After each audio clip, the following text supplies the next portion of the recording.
Alright, it's about probably about 10 to 11 to be honest with you now. We've still got this big swell.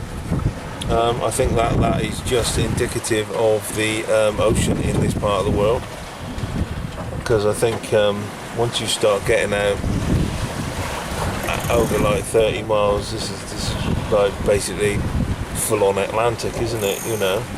Right, there's a traffic separation zone. I was going to go around the outside of it, but then I actually spotted another sailboat, and he seemed to be making his way directly to the edge of the traffic separation zone when I checked on the AIS. So I tried to copy him, and it seems to be working, and that where it seemed to be hopefully able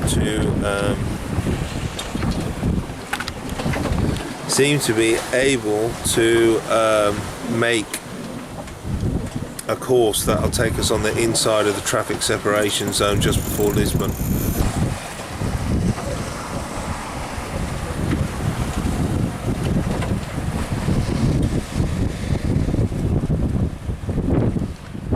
I don't want to go outside. I don't want to go outside of the spray hood because there's quite a lot of water throwing around, and I've just had a wash.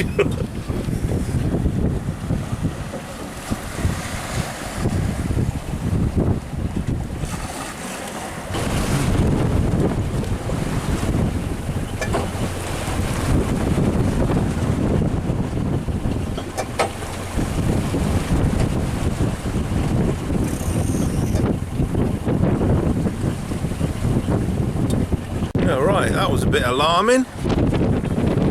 Right, I was wondering when we were going to take a wave into the cockpit. Well, oh fuck! We're doing it now.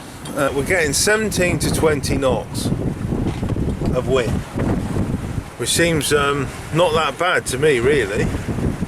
There's more white caps around than there has been, and we just took like a whole wave into the cockpit in the back here.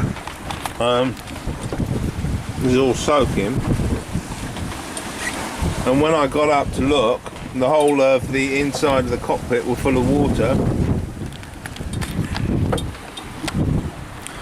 Obviously it's self-draining, so it's drained out fairly quickly. I could see that works at least. If anything, I would say the sea state isn't as bad as it was. Some made it down here, but not all. It's not like we took an entire wave down here. It was more, it went into the cockpit and then splashed into here as well. My foot got, I was sitting up in there reading my book, and I heard the bang, and then my foot got, I bet my wellies are full. Oh no, seems alright.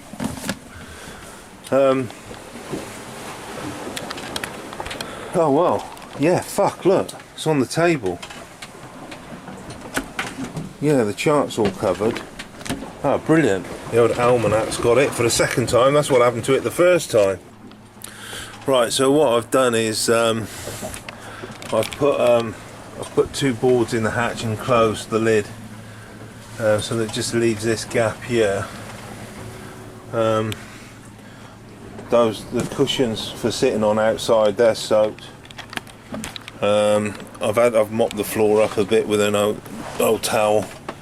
The fucking duvet was just up in there, and then in this bit, this corner here, right, that's where the water came in and just went all so about a quarter of the duvet is soaking wet, which is brilliant, isn't it? You really haven't done much downwind sailing. Yes, it's something you do on the weekend, isn't it? You know, occasionally you do a bit of downwind sailing, but really this whole trip there's been the odd bit, just like a bit when I crossed Biscay, but in really light winds, barely any sea. I mean, this is strong wind, downwind sailing. This is I suspect that this is very similar to what crossing the Atlantic is going to be like, basically. to similar sort of wind speeds. I would expect 20 or even 30 knots.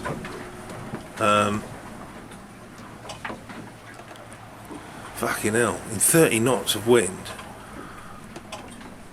20 to if you had 20 to 30 knots all the way across the Atlantic, I'd cross it on 3 reefs and no Genoa. Probably. Well, what a difference an hour has made. A huge difference. I've closed the coast of Portugal, and I am running down the inside. I've just started to run down the inside of the traffic separation scheme just before you get to Lisbon. When I say I've closed the coast, but it's still way off. It's like 20 miles or something, but I can see it. I can see some mountains. We are about here.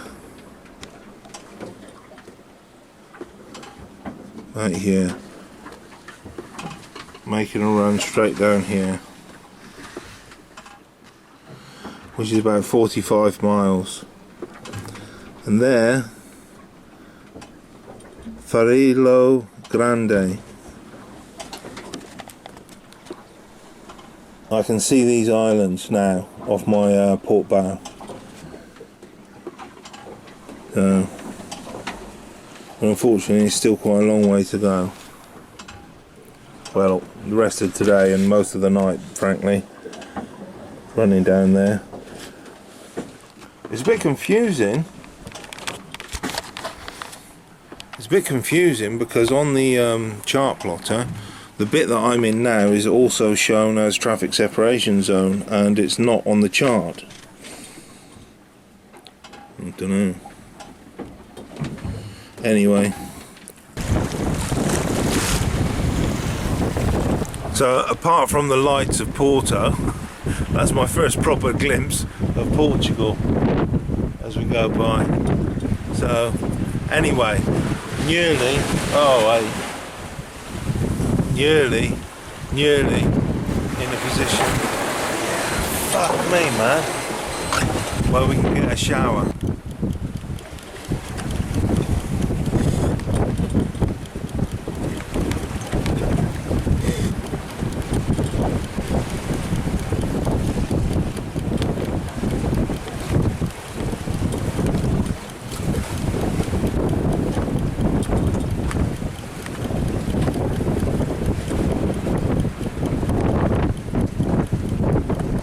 Behind me, you should be able to see the coast of Portugal in the early morning. It's rather nice. I'm heading down this way.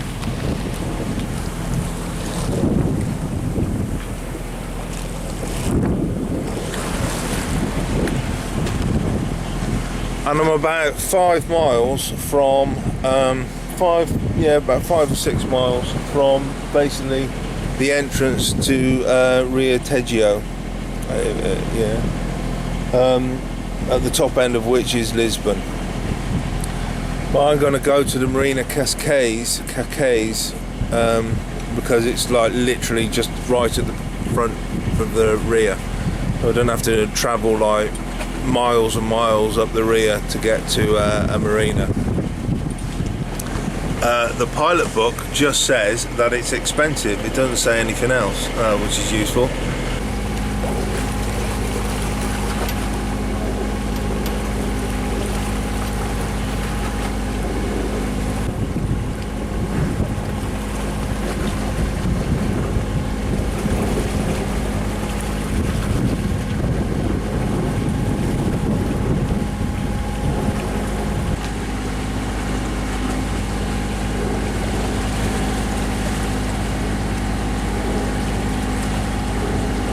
Got a little fishing boat, just decided now to completely turn around and start ploughing across my bows.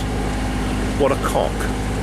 I'm just I'm nearly at Cascais now. the wind is like under 5 knots. It's coming from all various bits of east, every, you know, north-northeast, east, southeast, east, and everything in between. So but there's very little of it. There is not a cloud in the sky. It's absolutely stunning. That's where I'm heading for. There,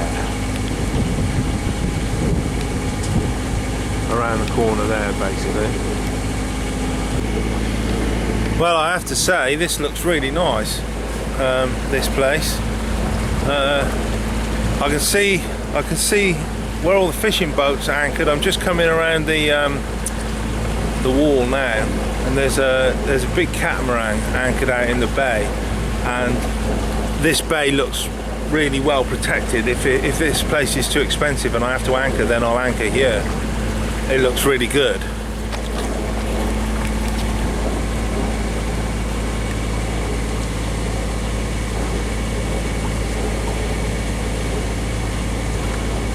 Other fishing boats.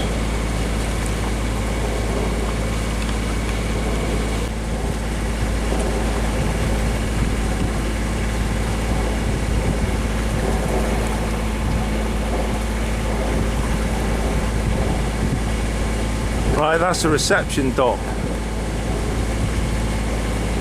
Looks really good. Looks really good.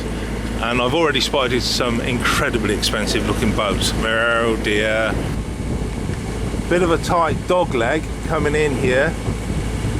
You can see by these red cans, and then there's the green over there. So as you come round the corner, it's quite a tight dog leg in. I'll probably slow down a bit. I don't need to be coming in here at 3.5 knots. Well, that was painless. The people up in the reception are incredibly friendly and really, really efficient. Everything done bish bash bosh, and as it turns out, it's low season as well, including tax and everything. It's turned out at $18.40 a night. Now, okay, all right, that'll do. It's more expensive than the last place, but this is renowned as being a very expensive marina. It's not that expensive. It's probably as expensive as a UK one, just a general normal one, and it's really, really nice here.